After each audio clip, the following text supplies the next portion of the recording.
హల్లెలూయా. ప్రభువైన యేసుక్రీస్తు వారి యొక్క కృప, మితిలేని దయ మన జీవితంలో నడిపించిన విధానం బట్టి యేసు దేవునికి నిత్యము స్తుతి స్తోత్రం కలుగునుగాక. వీక్షకులు అన్వయించుకున్న మీకు దేవుని నామంలో శుభములు తెలియజేస్తున్నాను. ప్రభు దీవెనలు ధారాళముగా మీకు తోడై నడిపించునుగాక. గత కాలము గడిచిన సంవత్సరములని ప్రభు మనల్ని కాచి కాపాడాడు. అయితే గత సంవత్సరంలో ఎన్నో మనసుకు ఆయాసకరమైనవి, దేహమునకు భారంగా అయిన స్థితిగతులను అనుభవించాం. కానీ వీటన్నిటి నుంచి మనకు తెలియని అపాయకరమైన స్థితుల నుంచి ప్రభు తప్పించి మరొక నూతన సంవత్సరం మన దయా కిరీటమును దయచేస్తున్నాడు. కేవలము మనము మోసిన భారము, మనకున్న బరువైన జీవితమునే కాక ప్రభు యొక్క మేలులు తలంచనేలా అవి లెక్కించడానికి వీలు లేనన్నాయి గొప్ప సంగతులుగా ఉన్నాయి. వీటన్నిటిని బట్టి మరొకసారి ప్రభువుకు దేవదేవునికి యేసునాథునికి నిత్యము స్తుతియు మహిమయు తండ్రికి కలుగునుగాక. ఆమేన్. హల్లెలూయా. పిల్లరా, ప్రభు అనుగ్రహించిన నూతన సంవత్సరమును దయా కిరీటములో దేవుని దీవెన పొందుకుందాం. కృతజ్ఞతాపూర్వకంగా ముందుకు సాగుతాం. వందనంబునర్తుమో ప్రభు ప్రభు, వందనంబునర్తుమో ప్రభు ప్రభు, వందనంబు తండ్రి తనయ శుద్ధాత్ముడా, వందనములందుకో ప్రభు, వందనములందుకో ప్రభు.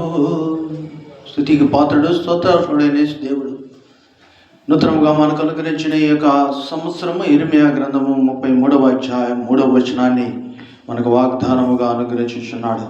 పిల్లరా, వాక్యం స్పష్టం. ఇర్మియా గ్రంథం 33వ అధ్యాయము 3వ వచనం. నాకు మొర్రపెట్టుము, నేను నీకు ఉత్తరం ఇచ్చేదను, నీవు గ్రహింపలేని గొప్ప సంగతులను, గూఢమైన సంగతులను నీకు తెలియచేయను. I will show, I will tell. దేవుని యొక్క మర్మములను తెలియచేయటకు నీకు ప్రభు అనుగ్రహించిన ఈ యొక్క సంవత్సరం ఇది. అయితే నీవు చేయవలసిన పని ఏమిటంటే, నిత్యము దేవునితో సంభాషించబిడగా, దేవునిని ఆశ్రయించబిడగా, లోకమును ఆశ్రయించక ప్రభుతో కూడా జీవించవలసిన సంవత్సరం ఇది. ఈ సంవత్సరం, నేటి సంవత్సర వాగ్దానముగా మీ యొక్క జీవితంలో, నా యొక్క జీవితంలో, మన యొక్క జీవితాల్లో ప్రభు యొక్క ఇర్మియా గ్రంథం 33వ అధ్యాయం 3వ వచనం సుపరిచితమైన మాట. నాకు మొర్రపెట్టుము, నేను నీకు ఉత్తరం ఇచ్చేదను. చాలాసార్లు మనకు అనుభవం ఉందనుకుంటాం, ప్రభువుని ఆశ్రయించి మేలు పొందుకున్నాం అనుకుంటున్నాం, కానీ అవసరతలు తీర్చుకుంటున్నాం. కానీ దాచి ఉంచిన గూఢమైన సంగతులను, గ్రహింపలేని గొప్ప సంగతుల విషయం ఏమిటి? పౌలు భక్తుడు అంటాడు, మీకు ఒక మర్మము తెలుపుదును.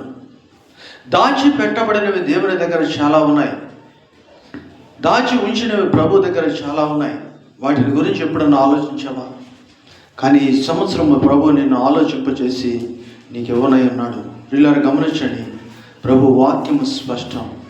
ప్రభు మనల్ని పిలుచుకున్నాడు, ప్రత్యేకపరుచుకున్నాడు. ఎంతగా ప్రత్యేకపరుచుకున్నాడంటే, యెషయా గ్రంథం 45వ అధ్యాయము 3వ వచనములో అంటాడు, పేరు పెట్టి నిన్ను పిలిచిన ఇశ్రాయేలు దేవుడైన యెహోవాను నేనే అని నీవు తెలుసుకున్నట్లు అంధకార స్థలములలో ఉంచబడిన నిధులను, రహస్య స్థలములలో మరుగైన ధనమును నీకు ఇచ్చేదను.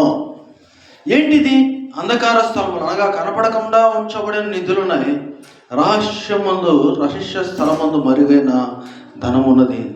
అవునండి, ఆయన సంకల్పము చొప్పున జీవించుచున్న మన జీవితాల్లో ఆయన పిలిచిన పిలుపులో మర్మములు తెలియచేయుటకు, అనగా గ్రహింపలేని గొప్ప సంగతులను, గూఢమైన సంగతులను తెలియచేయు సంవత్సరముగా ప్రభు ఈ సంవత్సరమును మనకు అనుగ్రహించున్నాడు. దేవుడిచ్చిన యొక్క దయా కిరీటం మన జీవితంలో వేలు చేయ సంవత్సరం. ఏ విధముగా అనగా, ఇంతవరకు మనము లోక అవసరతలు, లోకములో మనకు అవసరమైన స్థితిగతులను, లేకుంటే మన ఊహలలో ఉన్న వాటినే గ్రహించామమ్మ. కానీ ప్రభు అంటాడు, మీరు అడుగు వాటన్నిటికంటే, ఊహించే వాటికన్నిటికంటే అత్యధికమైన క్రియలు నేను చేస్తాను.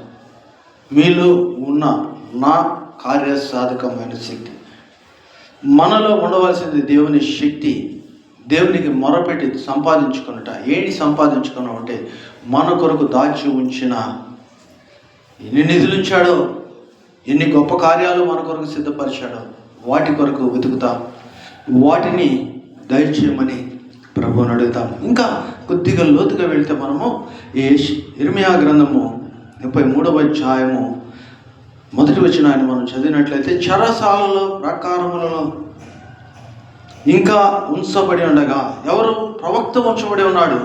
యెహోవా వాక్కు రెండవసారి అతనికి ప్రత్యక్షమై రెండవసారి రెండంతలుగా దేవుడు ఈ సంవత్సరం నీకు బలం దయచేస్తున్నాడు, రెండంతలుగా ఈ సంవత్సరం నీకు మేలు చేయని అన్నాడు. కనుకనే అంటాడు ఆయన, గ్రహింపలేని గొప్ప సంగతులను, గూఢమైన సంగతులు. ఒకటి గ్రహింపలేనివి, రెండు గూఢమైనవి. నీ మనస్సుకు నీ స్థాయికి మించిన వాటిని దేవుడు నీ కోసం సిద్ధపరిచాడు. నీ స్థాయికి మించిన దానిని దేవుడు నీకు ఇచ్చాడు. అవునండి, ఈరోజు బ్రతికి ఉన్నామంటే, ఈ సంవత్సరం పొందుకున్నామంటే మనలో ఏ మంచి లేదు, ఏ మేలు లేదు. ఒక్కసారి పరిశీలన చేసుకోండి, గత సంవత్సరం, గత దినములో ఏ విధముగా మనం జీవించాము. కానీ ఆయన కృపతో మనల్ని జీవింపచేసి రెండంతలు మనకు ఆయన అనుగ్రహించుచున్నాడు. కనుక దేవదేవుడు మనకిచ్చుచున్న ఇక శ్రేష్టమైన కృప, ఆయనలో దాగి ఉన్న మేలు, గ్రహింపలేని గొప్ప సంగతులను ప్రభు మనకిచ్చుండగా వాటి కొరకు ఎదురు చూద్దాం. ఎదురు చూడటం అంటే మనం ఎక్కడెక్కడో ఉంటే ప్రభు కుదరదు, కానీ ప్రభువు మీద ఆధారపడదాం, ప్రభువుని అడుగుదాం.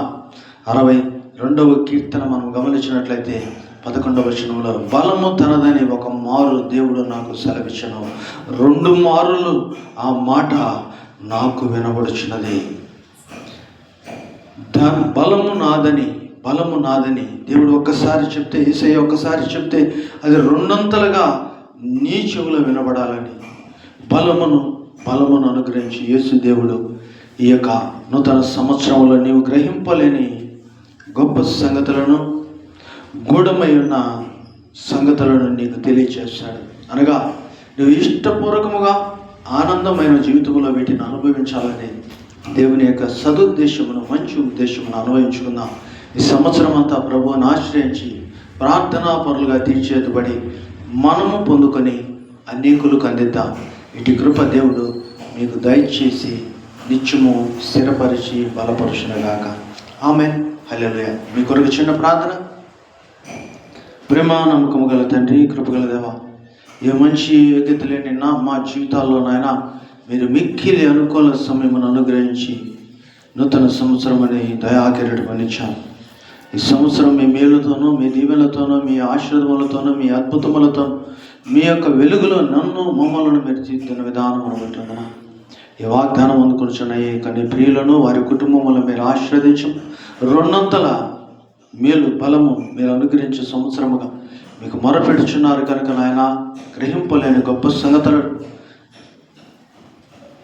దాచబడి ఉన్న మేలు నాయన, గూఢమై ఉన్న భావములను, నిధులను విడుదలకు అందించమని, అష్టైశ్వర్యములతోనూ, పరిపూర్ణమైన ఆత్మ నడిపింపుతోనూ, బలముతోనూ, శక్తి సామర్థ్యములతోనూ ఈ సంవత్సరం అంతా మీలో నమ్మకముగా జీవించు భాగ్యమును, ఆశను వీరిలో పుట్టించమని యేసుక్రీస్తు నామం అడిగి వేడుచున్నాము తండ్రి. ఆమేన్. తండ్రి, కుమార, పరిశుద్ధాత్మ త్రియేక దేవుని సకల విధమైన కృపతో కూడిన గ్రహింపలేని గొప్ప సంగతుల మర్మములను, గూఢమై ఉన్న ప్రతి భావమును ప్రభు మీకు నాకు దయచేసి ప్రభు యొక్క సాక్షులుగా భూమి మీద 2026వ సంవత్సరం అంతయు తోడై నడిపించునుగాక. ఆమేన్. మీ అందరికీ మరొకసారి నూతన సంవత్సర శుభాకాంక్షలు తెలియజేసిన బ్లెస్డ్ న్యూ ఇయర్ గ్రీటింగ్స్.